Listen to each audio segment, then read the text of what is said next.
Welcome to Almost Live, a podcast from before podcasting existed where real life is stranger than fiction. I'm your host, Aphrodite. Welcome to episode 13, Fact versus Truth. This episode includes mentions of substance use, not abuse, 9/11, and death in my respectful, gentle style. Feel free to read the transcript or skip this episode if you're not comfortable with the mentions.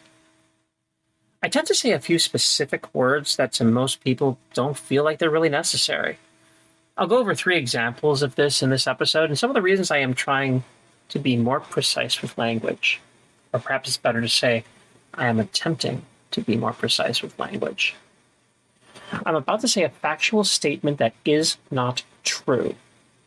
Since the 1st of November this year, apart from a shot of sparkling wine and the caffeine incidental to some tea and 2 diet sodas, I have had no mind-altering substances in my body that were not prescribed by my doctors. That sounds pretty impressive, right? But here's the truth of the matter. I do not have a history of substance abuse. I barely have a history of substance use.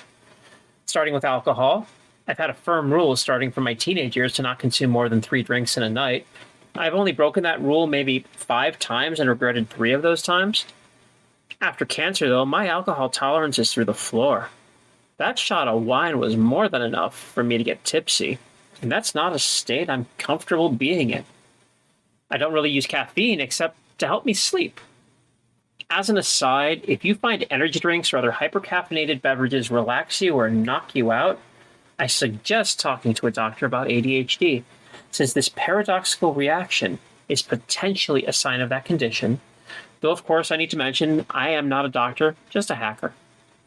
When I say it helps me sleep, though, on nights I just can't conk out, I brew up a hyper-caffeinated coffee that has 600 milligrams of caffeine in each cup. I usually drink 2 cups, 1.2 grams of caffeine, the equivalent of the caffeine in 15 250 ml cans of Red Bull, or just shy of 8 cans of Monster. I didn't realize how atypical my reaction to caffeine was until one holiday graveyard shift I worked.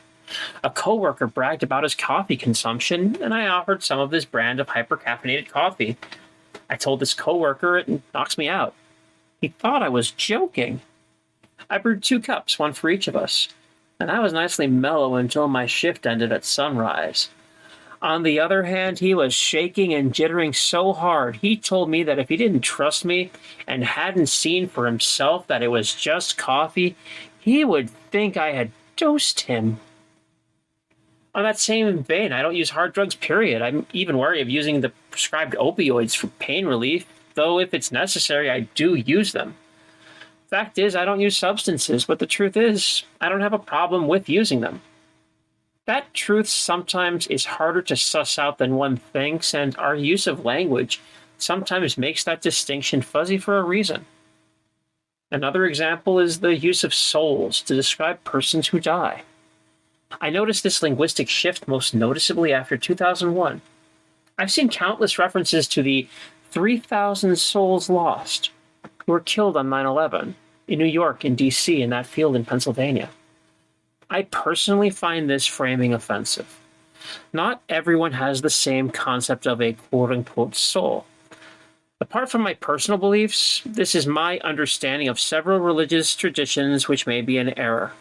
If so, please correct me via the Linktree or on Mastodon or on Co-host. This is the shameless plug where I say please leave a message on your favorite podcast app. Share what you think of the show. Every review helps. Dharmic religions, for example, like Buddhism, Jainism, and Sikhism, have a concept called samsara, or the cycle of life, death, and rebirth, with some exceptions. The idea that a soul is quote-unquote lost really doesn't line up with that belief system, because even if a soul with a lot of bad karma is reincarnated as, say, a rock, it still comes back. In Judaism, there is a saying that there are 2 deaths, one when the body dies and another when the person is remembered for the last time. Generally speaking, there is also a belief that while there might be something after this life, it's inherently impossible for the living to know while alive, so that it is best left in the hands of the Almighty. Again, just my understanding of this. Which leads to the final conflation that I have a real problem with. Religions aren't faiths. Faith exists independent of religion. Faith is simply confidence or trust in something.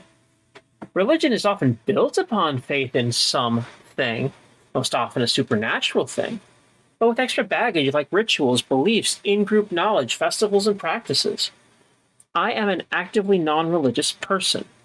While I may be a mesotheist because of subjective experiences whose physical explanations are less than satisfactory, and yes, I know full well that my experiences have explanations that don't depend on the supernatural, I refuse to bind myself to any religious tradition because all of them have baggage. I have faith in two things. I have faith in humanity writ large, even when that faith is often tested and sadly fails at times. The other thing I have faith in, that I trust completely, is myself and my ethical code. Well, the fact is that I'm just some chick from Sim City, in truth. I don't need to be more than that. I'm enough for me. Thank everyone for your patience. I will have a new episode in 3 days, but the thing is, life sometimes gets in the way. What got in the way this time, though, was and is massive. I will make an episode when I am at liberty to do so to give a sense of scale. But here's the teaser. You would be surprised the cost of one cruel word. The Hundo launches on Kickstarter on January 20th. Please keep an eye out for that. Finally, until the final day of this year, I will be giving away at least one Steam code for a video game each day under the tag HoHoPwn on Mastodon, HOHOPWN.